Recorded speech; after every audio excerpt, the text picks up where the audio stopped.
আমরা অনেকেই সময় থাকতে সময়ের মূল্য বুঝি না, আবার ঠিক সেই রকম দাঁত থাকতে দাঁতের মর্যাদাও কিন্তু বুঝি না।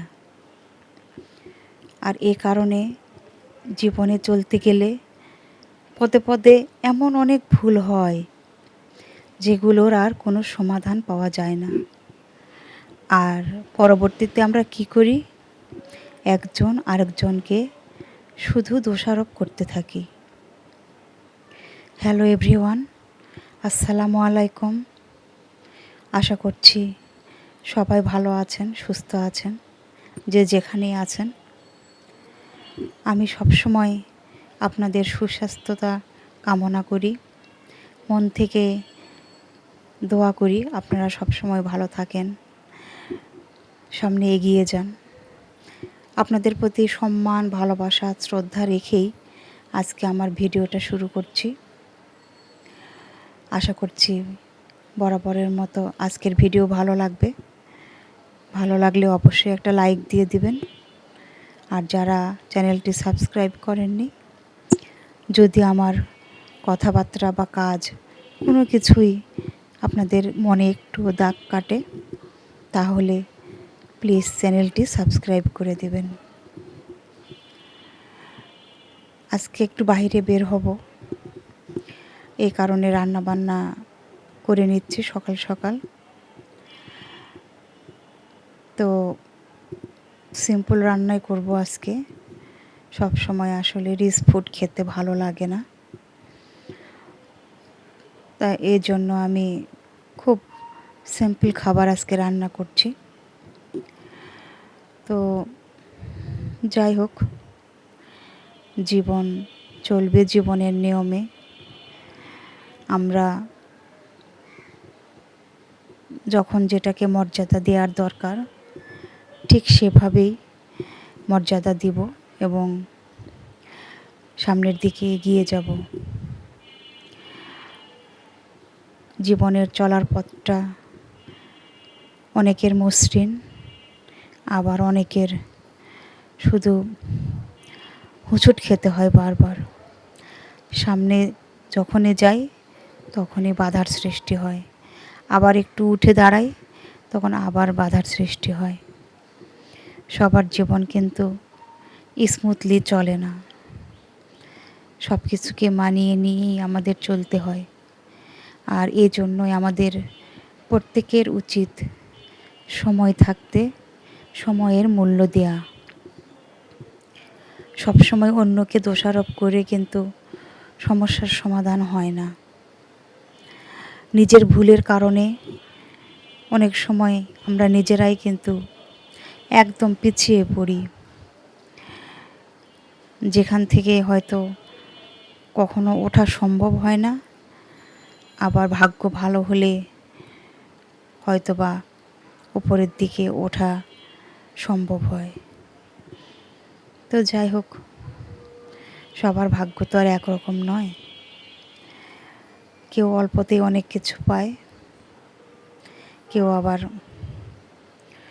যা পেয়েছে সব কিছু নিজের ভুলের কারণে হারিয়ে ফেলে। তো আমরা একজন আরেকজনকে দোষারোপ না করি, আমাদের নিজের ভুলগুলো আমরা নিজেরাই সংশোধন করার চেষ্টা করি। অন্যের ভুলগুলো আমরা না ধরারই চেষ্টা করব। মানুষ মাত্রই তো মানুষের ভুল হবে, আর ভুল হওয়াটাই কিন্তু স্বাভাবিক। যেহেতু আমরা মানুষ, মানুষের ভুল হবে, আর সেই ভুলটাকে শুধরানোর জন্যই আমরা চেষ্টা করব বারবার, যাতে আমাদের আর পরবর্তীতে কোনো ভুল না হয়। কিন্তু আমরা যদি একই ভুল বারবার করি আর আফসোস করি, তাহলে সেটা ভুল নয়, বরং এটা নিজের জন্য যেমন ক্ষতি, তেমনি সবার জন্য কিন্তু শুধু ক্ষতি আর ক্ষতি।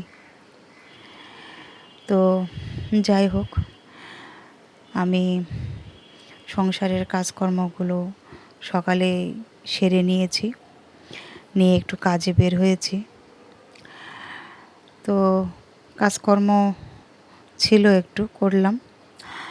করে এখন একটু ঘোরাফেরা করব। তো এই যে দেখেন রাস্তার পাশে নুডলস বিক্রি করছে। রাস্তায় কিছু কিছু দৃশ্য দেখা যায়, আসলে দেখলে মনের মধ্যে কিন্তু অনেক কষ্ট লাগে। মানুষের জীবন কেমন বিচিত্র, তাই না? এই যে দেখেন এখানে একটা ছোট বাচ্চা নিয়ে মহিলাটা বসে আছে। ওকে দেখলে মনে হয় যে ওর চাইতে আমি কতই না ভালো আছি। আমরা আসলে নিজেরাই কিছু কিছু সময় এমন এমন ফিল করি যে মনে হয় আমার কিছুই নেই, আমি অসহায়। কিন্তু যখন রাস্তায় বের হই তখন এমন এমন দৃশ্য দেখি, তখন মনে হয় আমি অনেকের চাইতে ভালো আছি, অনেক ভালো আছি। আল্লাহর কাছে লাখো কোটি শুকরিয়া জানাই যে আল্লাহ আমাকে এত ভালো রেখেছেন। আমি ওই মহিলার জায়গাতে নেই। একবার ভেবে দেখেন তো বিষয়টা কেমন, অনেক কষ্ট। আসলে আমরা সামান্য একটু কষ্ট পেলেই সেটাকে অনেক বড় মনে করি, কিন্তু এর চাইতে আরও কত বড় কষ্ট নিয়ে মানুষ যে পৃথিবীতে বেঁচে আছে, এটা নিজের চোখে না দেখলে আসলে মানে বোঝাই যাবে না। যারা হসপিটালের বেডে কষ্ট পাচ্ছেন তারা জানেন যে সুস্থতা আসলে আল্লাহর কত বড় একটা নিয়ামত। সুস্থ থাকলে আসলে আমরা সেই মূল্যটা দিতে চাই না।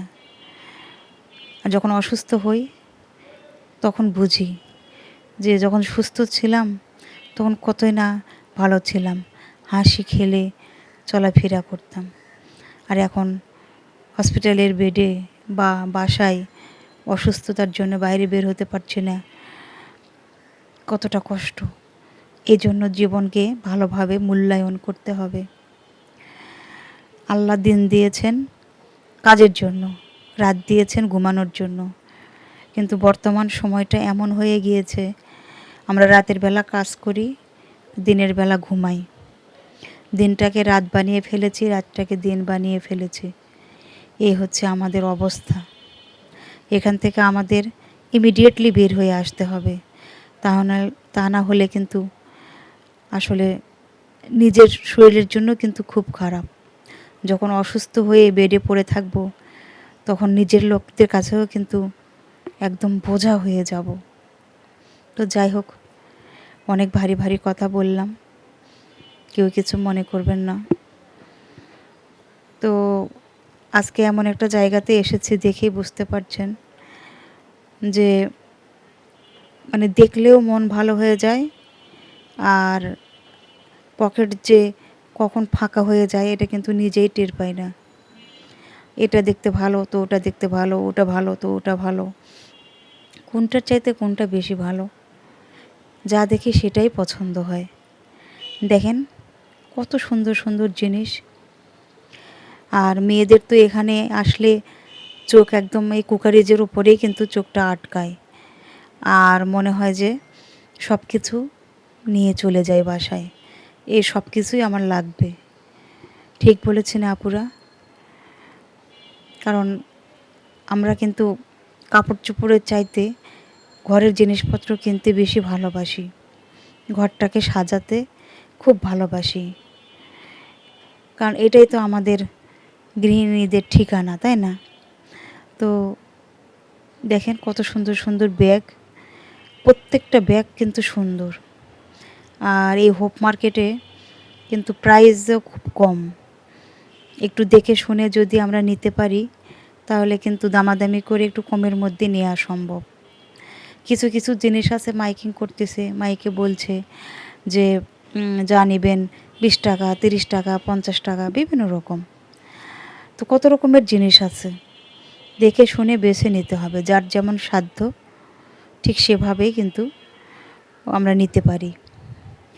আর কোনটার চাইতে কোনটা দেখেন সবগুলি কিন্তু সুন্দর, প্রত্যেকটা ব্যাগ সুন্দর, আর এত রিজনেবল প্রাইস যে আপনি ম্যাচিং করেও কিনতে নিতে পারবেন ড্রেসের সাথে। ড্রেস কিন্তু অনেক লাগে। বাইরে যখন চলাফেরা করি তখন জামা, জুতা, ব্যাগ এগুলোই তো হচ্ছে মেন জিনিস। তো আমরা কিন্তু ইচ্ছা করলেই কমের মধ্যে ম্যাচিং করে নিতে পারি। আর একটা ড্রেস বা একটা জুতা বা একটা ব্যাগ মানুষ কতদিনই বা ইউজ করে। তো ম্যাচিং করে নিলে কিন্তু দেখতেও ভালো লাগে। আর কুকারেজ আইটেম এত বেশি পরিমাণে ছিল, আসলে এগুলো দেখতে ভালো লাগে আর মানে দেখলেই শুধু কিনতে ইচ্ছে করে। এই হচ্ছে আরেক অবস্থা। আর এখানে ঘর সাজানোর কিছু জিনিস আছে, আমার খুবই ভালো লেগেছে। এই দেখেন বাবুই পাখির বাসাটা অনেক সুন্দর। এগুলো যদি সাজিয়ে রাখা যায় একটু ডিজাইন করে সুন্দর করে, খুবই ভালো লাগবে। এই মিররগুলি অনেক ভালো লাগছে, এই ওয়ালমেটগুলো অনেক ভালো লাগছে। ঘর সাজানোর অনেক সুন্দর জিনিস আছে। হোম সুইট হোম, এটা তো অনেক পুরনো, কিন্তু তারপরেও আমার কাছে অনেক ভালো লাগে। তো একটু একটু করে ক্লিপ নিয়েছি যাতে আপনাদের সাথে শেয়ার করতে পারি।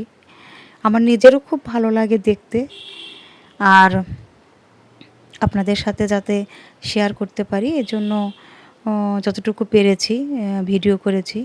আসলে ওনারা ভিডিও করতে দিতে চান না, নিষেধ করেন।